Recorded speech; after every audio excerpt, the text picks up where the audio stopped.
Man wajada sa'atan, siapa yang diberi sa'ah. Sa'ah itu maknanya dua. Pertama, masa berkurbannya datang, kemampuan kurbannya pun tiba. Jadi waktunya datang, kemampuannya ada. Falam yudhi, tetapi dia tidak melaksanakan kurban. Apa ancaman Nabi? Fala yaqrabanna musallana, jangan kalian dekati tempat solat kami. Begitu marahnya Nabi. Sahabat tu cemas dia, Pak. Saking cemasnya sahabat, ada sahabat yang tergolong hidupnya susah, namanya Ja'far. Sampai di rumah ditanyanya kepada istrinya, ada di rumah kita kambing kibas. Kibas tu kambing 2 tahun. Kata istri, tak ada. Zabah, zabah ni kambing umur setahun. Biasanya orang tu menyebut lau. Yang umur setahun ada? Ada. Tak enak hatinya menengok kambing umur setahun tu, dibawanya kepada Nabi. Coba bayangkan, ya Rasulullah, di rumahku hanya ada kambing ini. Kalau kambing ini aku kurbankan, maka habislah seluruh kekayaanku. Tapi kalau kambing ini tak aku kurbankan, aku takut jangan-jangan aku ini bahagian orang yang tak boleh mendekati tempat solatmu. Coba bayangkan, sefair begitu mereka kepada Nabi, seterang itu, seklir itu mereka kepada Nabi. Karena Nabi tahu dia sangat mencintai Nabi, arahan Nabi ingin solat bersama Nabi. Apa kata Nabi? Dhuhi, sembelih kambingmu itu. Sembelih kambingmu itu, kata Nabi. Padahal umurnya baru setahun. Padahal kambing tadi umurnya berapa? 2 tahun. Sembelih kambingmu itu, kata Nabi. Artinya apa? Orang yang tidak sanggup berkurban secara semestinya, walaupun bukan kurban namanya, usahakanlah sebaik-baik amal di hari raya kurban, berkurban sesuai dengan kemampuannya paling tidak. Contoh, saya kalau untuk berkurban tidak ada duit, Pak Ustaz. Ini contoh ini. Tapi boleh tidak saya yang mengasah pisau, Pak Ustaz? Karena dia ni ahli mengasah pisau. Kalau ke orang mengambil upah dia satu pisau 150. Tapi karena dia tahu ni pisau Pak Ustaz ini digunakan untuk menyembelih hewan kurban Masjid Al-Munawwarah, tak ada duit saya, Pak Ustaz. Boleh tidak saya berkurban dengan cara mengasah pisau Pak Ustaz? Dia asahnya 2 jam dia mengasah, banjir badannya oleh keringat. Itulah bentuk infak kurban dia. Ingat, itu namanya bukan kurban, namanya infak kurban dia. Ja'far ni hanya punya seekor kambing muda, tak cukup umur. Oleh Nabi, bawa kambingmu itu untuk disembelihkan. Maka bapak ibu yang tak mampu berkurban, bawalah air minum, kopi susu ke masjid. Jangan mengunyah lagi yang kurbannya nak laju. Bertanya pula, panitia rokok, jangan awak lo nak bertanya rokok. Kita menyumbang hari itu, berlomba-lomba menyumbang hari itu, walaupun hanya kopi ginseng untuk orang bekerja.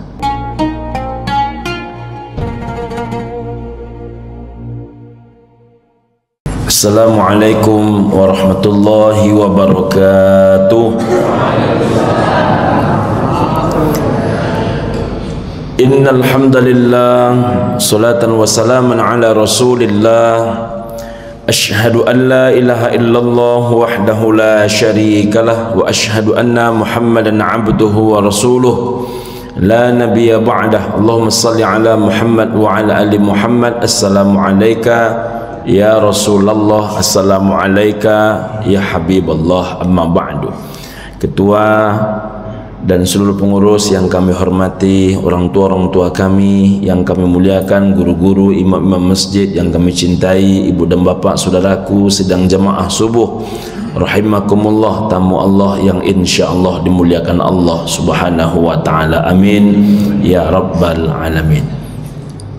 Tiada kata yang paling baik di pagi hari yang baik ini, ibu dan bapa, kecuali kita memperbanyak kalimat hamdalah. Alhamdulillahi rabbil alamin.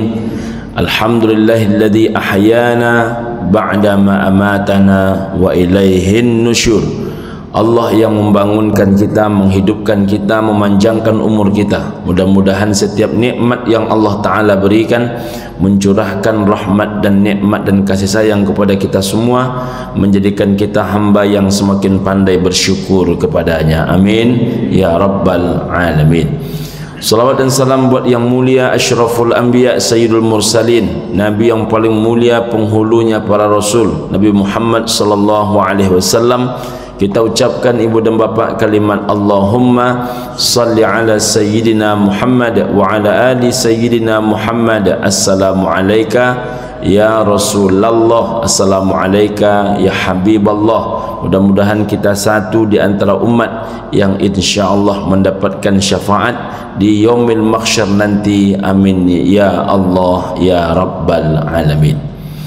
Pagi ini ibu dan bapa rahimakumullah, kita akan mengulang-ulang kaji tentang pentingnya pelaksanaan ibadah kurban. Walaupun kaji ini diulang-ulang tiap tahun dan mungkin saja bukan hanya saya yang membahas, tapi mudah-mudahan semakin sering dibahas, semakin tersemangati hati untuk berkurban. Kalau tahun kemarin kurban Masjid Al-Munawwarah adalah sebanyak berapa Pak Ketua izin? 17. Tahun ini tak usah banyak-banyak, 37 cukup lah itu. Amin ya rabbal alamin. Ibu dan bapa rahimakumullah, kurban qaruba yaqrabu kurbanan, artinya paling tidak dua. Pertama dekat, yang kedua hampir. Mengapa dikatakan kurban itu dekat dan hampir? Karena orang kalau mau berkurban berarti dia mau mendekatkan dirinya kepada Allah. Orang yang mau berkurban berarti dia mau menghampiri Allah. Kalau kita mau dekat dengan Allah, terjadilah dekat mendekat. Maka yang untung siapa? Tak pernah untung yang maha besar, yang maha mulia, yang maha tinggi, yang maha kaya. Yang untung tu pasti kita yang lemah. Jadi kalau kita mendekat dengan Allah, yang untung kita. Kalau kita ingin berada sehampir mungkin dengan Allah, maka yang untung dengan hampirnya kita dengan Allah tu pasti kita. Ibu dan bapa, semakin dekat seorang hamba dengan Allah, maka semakin besar kemungkinan doanya mustajabah, semakin besar kemungkinan amal ibadahnya diterima, semakin besar kemungkinan masalah hidupnya selesai, persoalan hidupnya diangkatkan. Mudah-mudahan kita salah satunya. Amin ya rabbal alamin. Secara istilah ibu dan bapak, kurban itu menyangkut tiga hal. Kurban menyembelih hewan ternak yang disyariatkan. Kedua, pada waktu yang ditetapkan. Ketiga, tujuannya mendekatkan diri kepada Allah. Jadi hewan ternaknya mesti disyariatkan. Tak semua hewan ternak boleh dijadikan sebagai hewan kurban. Untuk disembelih di pasar semuanya boleh, tapi kalau untuk menjadi hewan kurban tak boleh. Hewan ternaknya disyariatkan, umurnya ditetapkan, modelnya pun ditetapkan. Contoh, sepintas sama besar antara kambing dengan domba, tapi berbeda umur antara kambing dengan domba. Kambing usianya mesti 2 tahun, tapi kalau domba boleh 1 tahun. Itu pertanda umurnya pun juga ditetapkan. Kondisi ibu dan bapak rahimakumullah, orang tak ada makan tanduk. Ada orang Masjid Al-Munawwarah makan tanduk? Tak ada. Tapi tak ada tanduk sapi itu tak boleh dikurbankan. Tak ada orang sini yang pandai memasakkan sup buntut Pak Ustaz. Jadi biasanya buntut tu kami buang saja, tapi tak ada buntut sapi itu, tak boleh jadi kurban. Jadi walaupun dia takkan dimasak oleh orang Masjid Al-Munawwarah, tapi tak ada buntutnya, tak boleh dia dimasak. Bagaimana kalau jalannya itu pincang Pak Ustaz? Ibu dan bapak rahimakumullah, kalau pincangnya itu mesti ditengok baik-baik baru nampak pincangnya. Dia Pak Umbai, ditengok baik-baik tu pincang apa tak pincang. Nampak-nampaknya ni pincang, tapi betul tak pincang dia? Ragu kita menengok-nengoknya. Itu namanya pinsel, pincang selayang. Itu namanya pincang selayang. Kalau pincang selayang itu masih dimaafkan. Jadi kalau pincang selayang masih dimaafkan. Tapi kalau dia berjalan tuh nampak begenjo, kalau kata orang Mengkinang namanya begenjo. Begenjo antara langkah kanan dengan langkah kiri, berhombak nampaknya jalan dia antara kanan dengan kiri, maka tak boleh menjadi hewan kurban. Artinya hewan kurban ini adalah hewan kurban terbaik. Jadi orang beranggapan, ibu dan bapak rahimakumullah, Qabil itu tak berkurban. Qabil itu berkurban sebagaimana Habil berkurban, tetapi mereka berbeda sikap dalam memberikan. Qabil memberikan yang paling buruk dalam kurbannya, sedangkan Habil memberikan yang terbaik dalam kurbannya. Jadi bapak ibu jangan tergolong orang yang suka mencari yang murah-murah. Ini kadang-kadang umpama nih ibu dan bapak, di masjid ini harga kurban 2.700.000. Rupanya ada masjid lain 2.650.000. Pindah kawan. Karena selisih 50.000 tuh pindah kawan. Dia tak tahu Qabil juga berkurban, Habil juga berkurban, tapi yang Allah terima adalah amal ibadah kurbannya Habil. Allah Ta'ala mencari yang terbaik. Di kampung kami itu Pak Ketua, orang berkurban dengan kerbau. Satu orang kurbannya 3.400.000. Di kampung itu jarang ada PNS. Di kampung itu jarang ada dokter. Di kampung itu jarang ada polisi. Di kampung itu mohon maaf jarang ada jaksa. Di kampung tu jarang ada hakim. Tak sedikit orang di kampung tu pekerjaannya hanya jualan daun pisang, pisang batu, pisang masak 40 hari. Itu yang dibawanya ke pasar, ditambahnya dengan daun kunyit, daun serai, daun tapak leman. Itu tiap tahun berkurban dia. Enggak ada PNS di kampung tu yang tak berkurban. Aib bagi orang di kampung kalau dia PNS tak berkurban. Saya menemukan PNS tak berkurban tu di Pekanbaru ni lah.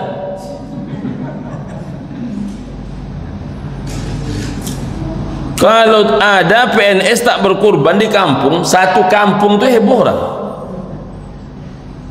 Karena kalau sudah PNS di kampung dianggap kaya raya. Bajasoi duit idunya.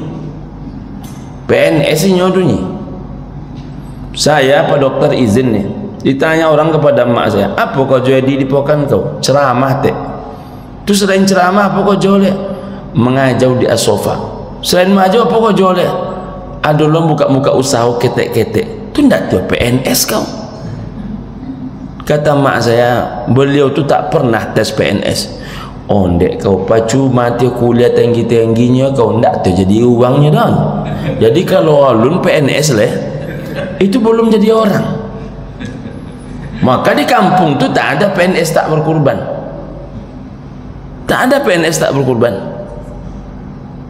Tapi di kota jangan disebut nih. Mencari PNS tak berkurban, polisi tak berkurban, tentara tak berkurban, jaksa tak berkurban, tak payah mencari. Karena di kampung-kampung tu orang berkurban, jualan daun kunyit pun berkurban orang.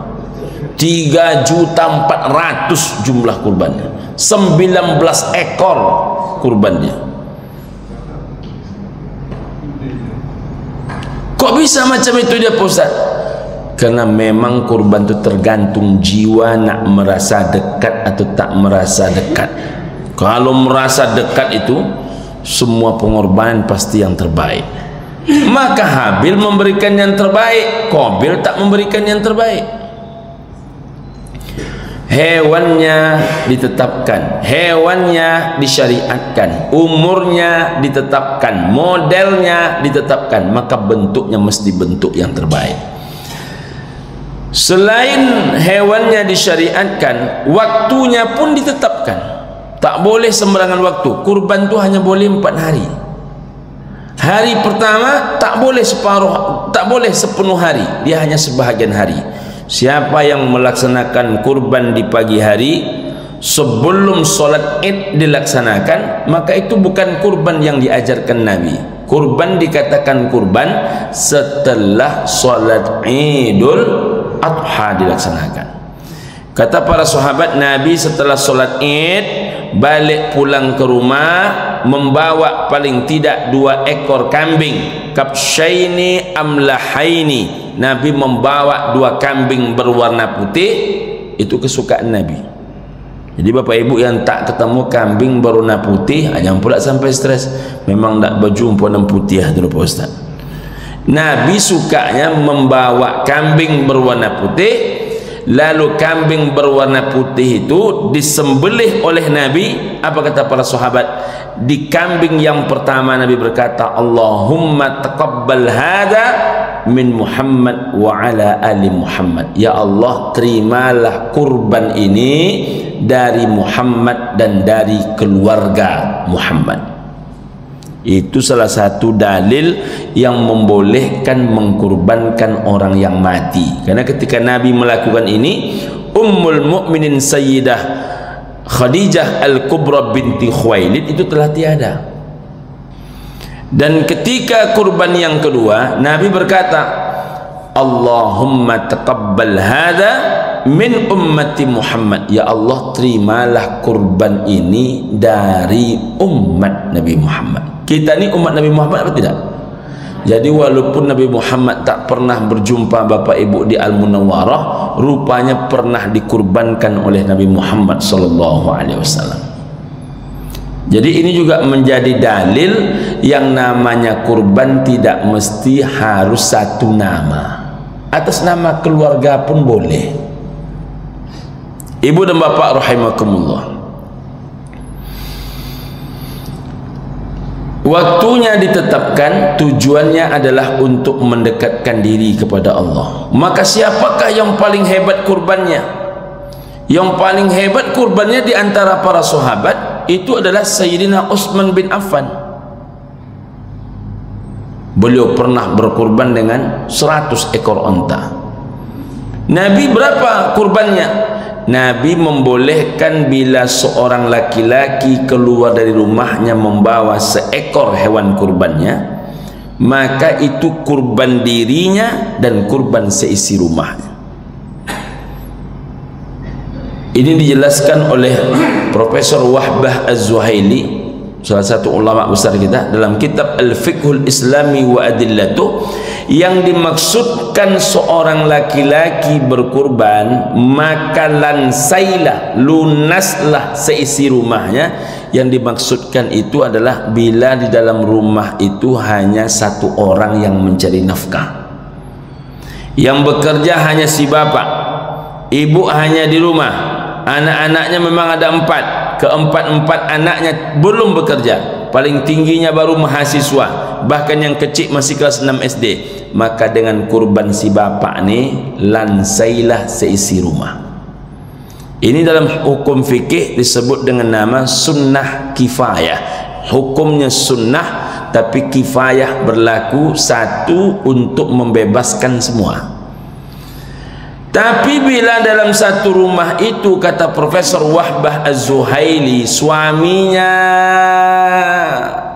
kadis, bininya kasat, anaknya 3, anak pertama dokter spesialis, anak yang kedua polisi, anak yang ketiga anggota Kejati. Umpama ni Pak Bombay. Maka hukum berkurbannya tidak bisa dijadikan sunnah kifayah, hukum berkurbannya menjadi sunnah ainiyah. Setiap pribadi mesti berkurban. Kalau itu dipraktekkan di Al-Munawwarah, itu yang saya sebutkan tadi, paling tidak tahun ini kurban Al-Munawwarah 37 ekor. Berapa banyak orang di rumah-rumahnya, bukan hanya sendiri bekerja. Di tempat kami itu Pak Ketua izin, di RW 2 Kelurahan Tobek Godang itu masjidnya 5. Satu RW masjidnya 5. 1, 2, 3, 4, 5. Masjidnya 5, musallanya 2, musallanya 3. Jadi satu RW 8 tempat ibadah, 5 masjid, 3 musola.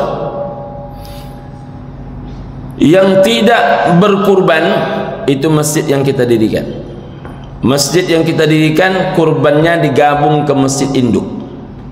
Sampai hari ini saya minta kepada pengurus masjid gabungkan ke masjid induk. Sudah tahun ketiga kalau saya tak salah, ini tahun ini. Ditanya oleh pengurus, Pak Ustadz kurbannya di sini ya? Boleh. Saya biasanya walaupun masjid itu kita dirikan, tetap masjid biasanya yang saya tempat berkurban masjid induk.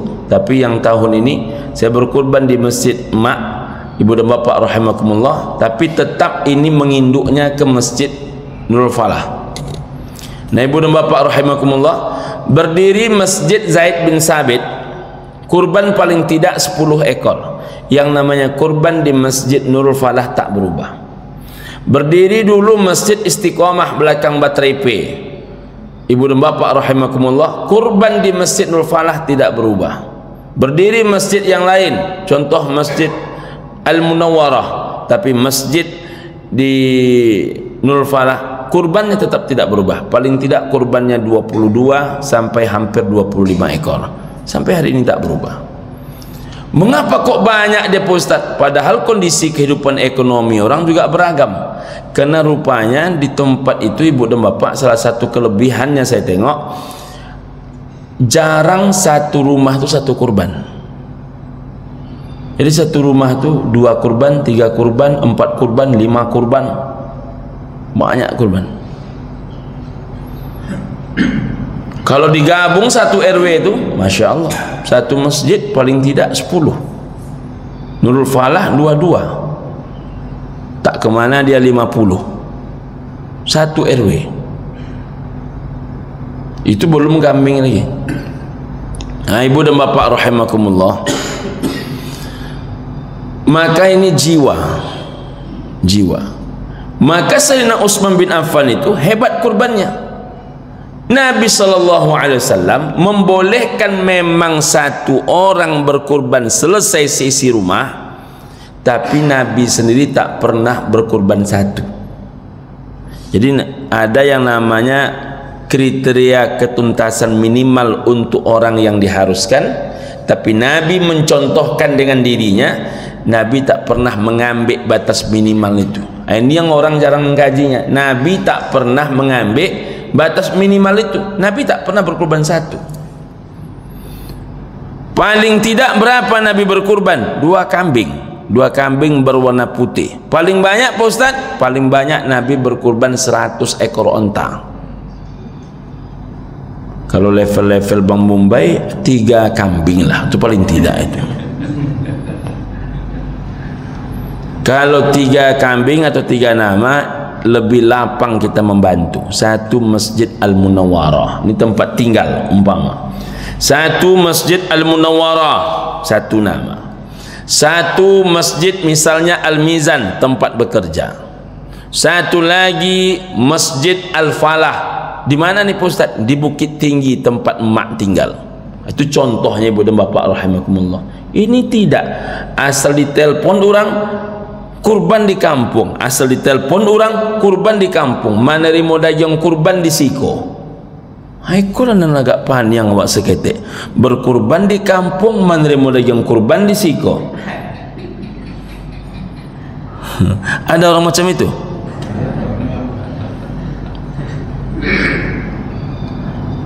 Kalau bahasa orang Mangkinang ndak menyeleo dulu. Yang punya awak agen kurang, dan punya orang itu bahasa Bangkinangnya ndak menyeleo dulu. Jadi buek-buek tu. Betul bang, jadi buek-buek tu. Tapi mohon maaf, 3 kurban tahun ini kena tender meledak. Dia ini jurusannya membuat perumahan. Alhamdulillah berezeki. dapat dia kurban minimal 3. Satu ni Masjid Al-Munawwarah, satu ini Masjid Al-Mizan Kejati, satu ini Masjid Al-Falah Bukit Tinggi. Emak selesai, fitnah di tempat tinggal hilang, kawan sekantor pun bisa pula membuat program. Itu yang paling tepat itu. Yang nak tepat tu yang kayak tadi tu, asal berkurban di kampung, menerima lagi yang kurban di siko, kupon kurban awak diambil di orang di kampung, kupon kurban orang awak nampal yang di muka, daging kurban awak orang nan memakannya, daging kurban orang awak nampal yang pertama memasaknya. Hai, ku nak menyelewa kau dari ibu dan bapa rahimakumullah, nak menyelewa dah. Dan payah pula mencari bahasa yang tepat pengganti menyelewa.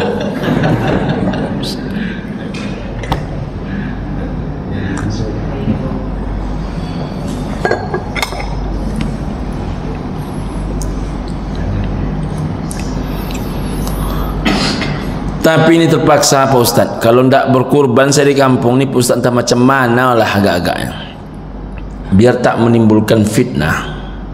Ingat, menghindarkan diri daripada fitnah itu ibadah. Kalaupun terpaksa, selang-seling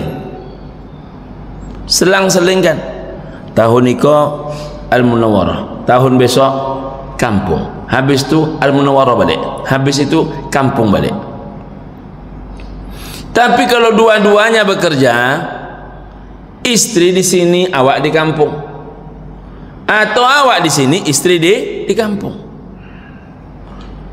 Tapi kalau awak tidak berkurban di siko, awak mendapat kupon kurban di siko, daging kurban awak lo dan memasaknya, awak pula dan mengunyahnya, awak pula yang kadang-kadang mencemehnya. Ambo itu yang malah mau berkurban siko Pak Ustaz. Kenapa Bu? Sudahlah seketek dapat geleme pula itu, kata dia. Macam mana tak geleme? Jumlah penduduk banyak. Jumlah penduduk 600 kakak, yang berkurban cuma 10 ekor. Tapi kalau di kampung tu Pak Ustaz, kalau saya tak ikut berkurban, memang sedikit kurban orang Pak Ustaz. Hati-hati. Banyak orang ibu dan bapak rahimakumullah ni tak ada hubungannya dengan cinta kampung dengan tak cinta kampung. Insya Allah di hati kita ni cinta dengan kampung semua. Ibu dan bapak rahimakumullah, ada persatuan orang Ngocu bikin acara, mau kita menyumbang? Mau. Ada di kampung acara, mau kita menyumbang? Mau. Itu bentuk cinta kampung, tapi jangan meninggalkan hak tetangga. Jadi hidup itu berimbang-imbang, karena kalau bapak sakit, yang mau menengok bapak itu pasti tetangga bapak. Kalau ibu mati, yang mau menyelenggarakan jenazah ibu itu pasti tetangga. Jadi cinta kepada kampung jangan menghilangkan hak tetangga. Al-jaru ahaqqu bisyuf'ati. Tetangga itu merupakan orang yang paling berhak menerima pemberian. Tapi saya ingin memberikan yang lebih berhak menerimanya Pak Ustaz. Tak mesti ke kampung. Mohon maaf ini, di Pekanbaru ini ada tempat-tempat yang kurbannya, mohon maaf ini, jumlah penduduk 450 kakak, jumlah kurbannya tak cukup 1 ekor sapi. Ke situ antarkan. Kalau bapak ibu betul-betul fair ingin mencari tempat yang membutuhkan, ingatkan saya nanti.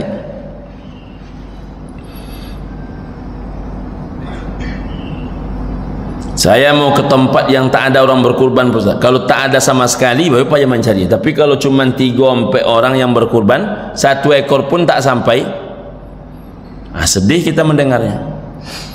Ada kurban di situ Ustaz? Ada, saya bilang. Kami cuma 4 orang pendaftarnya Pak Ustaz. Jumlah kakak 450 Pak Ustaz. Tak mesti ke Bukit Tinggi. Makanya kalau dibaca buku UAS tentang persoalan kurban itu, seafdol-afdolnya kurban itu, kalau saya tak salah, tolak ukur tempat itu tidak melebihi 60 km. tidak melebihi 60 km. Iko tompek kurbannya 400 km. Apa ndak ada orang miskin di Pekanbaru? Apa ndak ada orang susah di Pekanbaru? Tapi kami betul-betul ingin sampai ini ke tempat yang tak orang makan, Pak Ustaz. Hantarkan ke Palestina.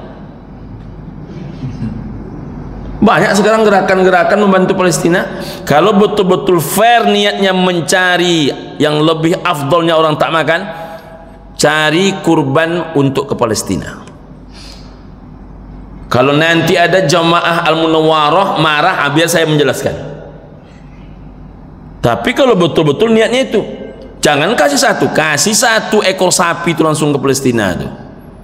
Tapi kalau niat, mohon maaf, hanya ingin dipuji-puji orang di kampung, ingat itu. Bajaso anak sianu merantau, kalau itu niatnya, hati-hati.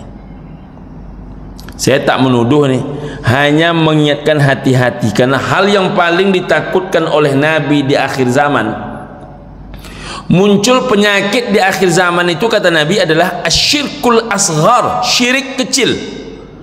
Apa itu syirik kecil ya Rasul? Di akhir zaman itu nanti banyak orang yang suka dipuji-puji orang. Memang bajaso merantau nampak bokehnya, kalau itu tujuannya ria'an nas. Hati-hati. Ibu dan bapak, ayah bunda, saudaraku rahimakumullah. Jadi hukum kurban ini apa sebenarnya? Hukum kurban ini jumhur ulama, mayoritas pendapat ulama, sunnah muakkadah, sunat muakkad. Mana dalilnya? Salasun hunna alayya faraid. Ada 3 macam perkara, kata Nabi, kepadaku hukumnya fardu, wa hunna alaikum tatawwu'un, kepada kalian hukumnya tergantung kesanggupan. Sanggup buat, tak sanggup tinggalkan. Apa yang 3 itu? Al-witru, salat witir. Yang kedua, wan nahru, berkurban. Yang ketiga, wasalatud duha, salat duha. Jadi yang 3 ini wajib ke atas Nabi, sunnah ke atas kita. Nabi wajib. Bagaimana kalau seandainya ada ulama yang berbeda pendapat, Pak Ustaz? Kita lebih mengutamakan kalau hukum pendapat jumhur ulama. Tapi adakah ulama yang mewajibkan? Ada. Siapa di antara yang mewajibkan? Imam Hanafi.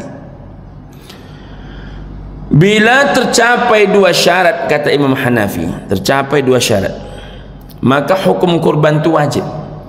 Apa 2 syarat itu? Pertama, ada biaya makan 3 hari. Kapan itu? Fi ayyamit tasyrik, pada hari-hari tasyrik. Hari ini hari raya haji, besoknya itu adalah hari tasyrik. 3 hari berturut-turut makan bapak dan anak-anaknya aman, maka berarti terpenuhi syarat pertama. Selama makan 3 hari itu aman, di luar makan 3 hari itu dia masih ada uang lain, cadangan lain, sejumlah harga kurban. Jadi bukan hanya makannya 3 hari cukup, tapi ada pula uang lain standby sejumlah harga 1 ekor kurban. Maka kalau menurut pendapat Imam Hanafi, wajib hukumnya dia berkurban, dan menjadi haram kalau dia tak berkurban. Itulah pentingnya kurban itu. Tapi kita ini beruntung Bang Amir, kita ini kurban cuma disuruh menyembelih kambing ataupun sapi. Yang berat kurbannya Nabi Ibrahim. Kalau sompatlah kita disuruh macam Nabi Ibrahim, macam mana cara mengamalkan itu? Makanya saya kalau sampai di Arafah, dari Arafah itu Pak Ketua, kita menuju ke Muzdalifah. Setelah lewat oleh kita Mina Jadid, sebelah kanan nanti Bapak Ibu bertemu dengan tempat, ada satu kawasan tidak ada maktab, tidak ada tenda. Mengapa di situ tidak ada tenda sedangkan di Muzdalifah dibangun namanya Mina Jadid, Mina baru? Kenapa bukan itu saja yang dibangun? Rupanya di kawasan itu pernah dibangun tapi tidak ada jamaah yang bisa menempati tendanya. Kenapa demikian? Karena panas. Kenapa panas? Karena dari tanah-tanah di daerah itu ditemukan batu-batu kecil. Batu itu panas. Dan batu itu diyakini bukan batu dari bumi. Batu itu diyakini batu yang dicampakkan dari api neraka. Siapa yang mencampakkan ke situ? Burung. Burung apa namanya? Burung ababil. Itu posisinya antara Muzdalifah dan Mina, sebelah kanan. Disitulah dahulunya pasukan bergajah dihancurkan oleh Allah Ta'ala melalui pasukan ababil. Lewat dari situ nampak sebelah kiri gunung. Di gunung itu ibu dan bapak nampak pula nanti sebuah tiang. Tiangnya lebih kurang sebesar tiang masjid. Lebih kurang tingginya 2 meter. Dikasihlah kubah di atasnya. Saya biasanya di situ berhenti di jalan aspalnya. Sodik, berhenti. Saya bilang sama sopir berhenti, saya nak ceramah. Apa yang diceramahkan di situ? Kisah kurbannya Nabi Ibrahim. Karena di tiang 2 meter itulah dulunya, bukan dulu tidak ada tiangnya, disitulah dahulunya Nabi Ibrahim membaringkan Nabi Ismail alaihissalam untuk dilakukan penyembelihan kurban. Awak jangankan anak tu Ismail, anak nan paling madai sekalipun tidak akan talok dawak menyembelih. Apa lagi Ismail? Jadi Pak, untuk menumbuh-numbuhkan semangat kurban itu, bawa ke kurban Nabi Ibrahim. Ya Allah, beruntunglah aku tak disuruh menyembelih anak. Maka tak mungkin 2.700.000 yang tak aku lakukan. Tapi kalau tak begitu, ibu dan bapak rahimakumullah, ada saja alasan. Angsuran Fortuner ada pitihnya, tapi kurban tak ikut. Arisan 4 juta sebulan ikut dia, kurban tak ikut. Ada orang di dunia ini gaji 3 juta, angsuran Avanza 4 juta, lunas sama dia. Besar angsuran Avanza dia lagi daripada gaji dia. Tapi untuk kurban tak ikut. Merokok 2 bungkus sehari. Kalau merokok 2 bungkus sehari, ibu dan bapak rahimakumullah, maka kalau rokoknya adalah sempurna, sempurna itu sebungkus 35.000. Kalau 35.000 dikali 2, 70.000 dikali 365 hari, 25.550.000. Dia ini investor kemajuan PT Sampurna. Investor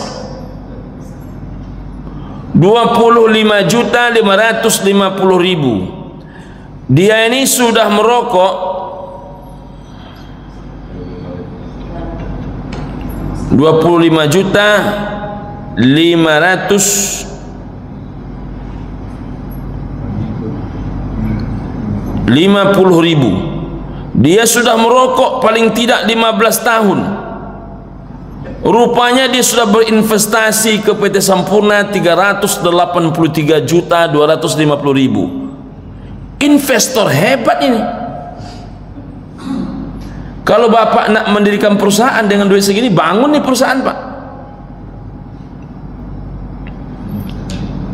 Betul Pak. Saya tidak ada membangun perusahaan itu dengan dana-dana besar. Sistemnya kan jamaah, kongsi. Ini kita mau bangun perusahaan juga, insya Allah dalam waktu dekat. Berapa dananya? Ajak kawan. Berapa dananya? Ajak kawan. Karena Cina itu berhasil bisnis, itu bukan dikerjakan sendiri. Cuman orang awak kok berbisnis lah kacau sistem bisnisnya. Dari awal bisnisnya picayo ke anak awak butuh mato sebalah. Picayo ke anak orang butuh mato kedua balahnya. Indak picayo ke orang ndak punya mato sama sekali.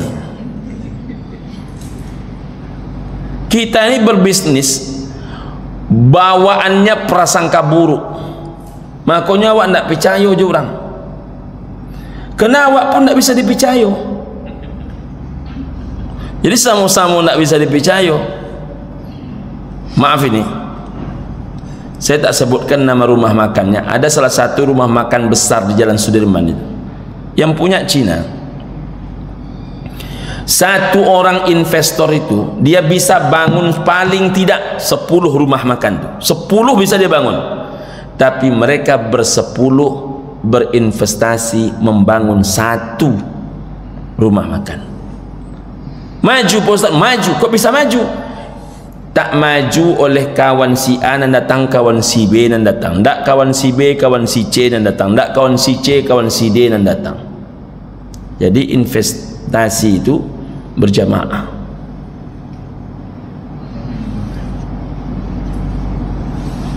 Ibu dan bapak rahimakumullah, rupanya dia sudah berinvestasi ke PT Sampurna 383 juta 250 ribu, tapi kurban tidak ikut. Kurban tidak ikut. Orang macam inilah marah Nabi kepada dia. Man wajada sa'atan, siapa yang diberi sa'ah. Sa'ah itu maknanya 2. Pertama, masa berkurbannya datang, kemampuan kurbannya pun tiba. Jadi waktunya datang, kemampuannya ada. Falam yudhi, tetapi dia tidak melaksanakan kurban. Apa ancaman Nabi? Fala yaqrabanna musallana, jangan kalian dekati tempat solat kami. Begitu marahnya Nabi. Kalau bahasa kasarnya begini, jangan kalian petantang petenteng membawa mobil ke lapangan solat Id sedangkan kalian tak berkurban. Itu kalau bahasa lebih kerasnya, ibu dan bapak rahimakumullah. Jangan dekati tempat solat kami, kata Nabi. Sahabat tu cemas dia, Pak. Saking cemasnya sahabat, ada sahabat yang tergolong hidupnya susah, namanya Ja'far. Sampai di rumah ditanyanya kepada istrinya, ada di rumah kita kambing kibas. Kibas tu kambing 2 tahun. Kata istri, tak ada. Zabah, zabah ni kambing umur setahun. Biasanya orang tu menyebut lau. Yang umur setahun ada? Ada. Tak enak hatinya menengok kambing umur setahun tu, dibawanya kepada Nabi. Coba bayangkan, ya Rasulullah, di rumahku hanya ada kambing ini. Kalau kambing ini aku kurbankan, maka habislah seluruh kekayaanku. Tapi kalau kambing ini tak aku kurbankan, aku takut jangan-jangan aku ini bahagian orang yang tak boleh mendekati tempat solatmu. Coba bayangkan, sefair begitu mereka kepada Nabi, seterang itu, seclear itu mereka kepada Nabi. Karena Nabi tahu dia sangat mencintai Nabi, arahan Nabi, ingin solat bersama Nabi. Apa kata Nabi? Dhuhi, sembelih kambingmu itu. Sembelih kambingmu itu, kata Nabi. Padahal umurnya baru setahun. Padahal kambing tadi umurnya berapa? 2 tahun. Sembelih kambingmu itu, kata Nabi. Artinya apa? Orang yang tidak sanggup berkurban secara semestinya, walaupun bukan kurban namanya, usahakanlah sebaik-baik amal di hari raya kurban, berkurban sesuai dengan kemampuannya paling tidak. Contoh, saya kalau untuk berkurban tidak ada duit, Pak Ustaz. Ini contoh ini. Tapi boleh tidak saya yang mengasah pisau, Pak Ustaz? Karena dia ni ahli mengasah pisau. Kalau ke orang mengambil upah dia satu pisau 150. Tapi karena dia tahu ni pisau Pak Ustaz ini digunakan untuk menyembelih hewan kurban Masjid Al-Munawwarah, tak ada duit saya, Pak Ustaz. Boleh tidak saya berkurban dengan cara mengasah pisau Pak Ustaz? Dia asahnya 2 jam dia mengasah, banjir badannya oleh keringat. Itulah bentuk infak kurban dia. Ingat, itu namanya bukan kurban, namanya infak kurban dia. Ja'far ni hanya punya seekor kambing muda, tak cukup umur. Oleh Nabi, bawa kambingmu itu untuk disembelihkan. Maka bapak ibu yang tak mampu berkurban, bawalah air minum, kopi susu ke masjid. Jangan mengunyah lagi yang kurbannya nak laju. Bertanya pula, panitia rokok, jangan awak lo nak bertanya rokok. Kita menyumbang hari itu, berlomba-lomba menyumbang hari itu, walaupun hanya kopi ginseng untuk orang bekerja, walaupun hanya mungkin alat batu asah, walaupun hanya pisau. Saya tidak bisa apa Ustaz ikut menjadi pekerja, tapi di rumah ada 5 pisau. 5 pisau ini saya pinjamkan 3. Pinjam cuman, tapi yang 3 itu mampu dia meminjamkan. Itu punlah bentuk infak dia dalam kurban itu. Jadi kita ni bukan menerima, bukan tangan terbalik di hari raya kurban tu. Tangan semuanya memberi di hari raya kurban tu. Sekali cuman kita menerima daging kurban namanya, tapi selebihnya kita infak, kita infak, kita infak, kita infak. Makanya di beberapa pondok pesantren, termasuk di IKMI, itu kami membuka peluang orang-orang yang tidak mampu berkurban untuk berinfak kurban. Jadi kita buka, siapa yang mau, mohon maaf ini, kalau kita telepon, dia sudah berkurban di tempat tinggal dia, lebih bisa 2, tak talok do ketua. Tapi kalau 100.000 ada ketua, baik kirimkan. Terima 100, rupanya sampai juga 2 ekor, 3 ekor sapi itu Pak Dokter. Kalau sampai 2-3 ekor, tapi itu namanya bukan kurban Pak Ustaz. Jangan kita ni sibuk mempersoalkan istilah. Infak kurban pun namanya, sedekah kurban pun namanya, makan daging kurban orang yang tak patut makan daging kurban hari itu. Betapa besar pahalanya. Orang makan daging sekali setahun biasanya dapat cuma 8 ons. Gara-gara ada infak kurban yang 4 ekor sapi ini menjadi 1 kilo 2 ons.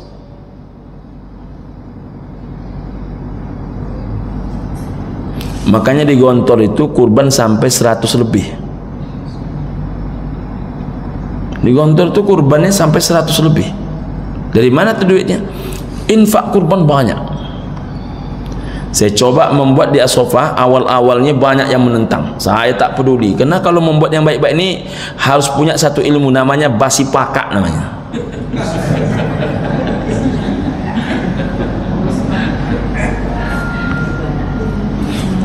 Kita nak nyumbang kurban ke orang, lalu kita jalankan normal-normal saja. Hello, tak ada ide baru. Berapa kekuatan kurban As-Sofa? 14 ekor. Karena yang kurban itu anak-anak wali, anak-anak murid dengan wali murid, sebahagian guru. Kita nak ngirim waktu itu ke beberapa tempat. Sedang terjadi gempa juga di Sumatera Barat. Paling tidak kita mau kirimkan itu 8 ekor keluar As-Sofa. Bagaimana caranya? Lalu kita cuman bikin pengumuman. Takkan ada itu besti. Ada tuh. Tu maharokkan hujan turun labik-labik ketika awan tak menunjukkan tanda. Apa yang kita lakukan? Saya minta kepada Pak Syofi Khalil almarhum waktu itu, Pak, saya akan jalankan gerakan infak kurban. Paling tidak 1 kelas 2 kambing. Kalau memang yakin, buat kata Pak Syofi, yakin. Ini mencontoh Gontor, kita buat. Pokoknya wali kelas kita tekankan mesti dapat paling tidak 2 kambing 1 kelas. Bagaimanapun caranya dapat tembus 23 ekor, 24 ekor. Kita kirim ke Padang Pariaman, kita kirim ke Sumbar, kita kirim ke Simpang Kuala Ujung, kita kirim ke Cipta Karya Ujung, kita kirim ke Okura. Tapi kalau nak menjadi penyumbang hanya kepada Bapak Ibu yang mau berkurban tahun ini, silakan mendaftar kepada peserta kurban. Tak, kan tambah-tambah tu. Paling kalau naiknya naik 2, kadang-kadang sekali turun 3 sekali turun. Kalau tak ada ide-ide baru mana bisa. Maka infak kurban ini terima. Paling tidak bisa membantu orang-orang yang membutuhkan. Nanti ada orang mempersoalkan, Pak Ustadz, itu namanya bukan kurban. Yang menyebut kurban siapa? Kita bukan menyebut kurban, infak kurban. Infak.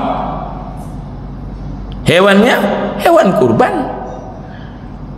Jadi boleh sama-sama. Terimalah kurban ini dari umat Nabi Muhammad. Itu sendiri atau sama-sama? Sama-sama. Makanya ketika ada orang mempertanyakan, Pak Ustadz, kalau kurban BPN kan kadang ada kurbannya ke IKMI, Polda kadang-kadang ada kurbannya ke IKMI, tak pakai nama.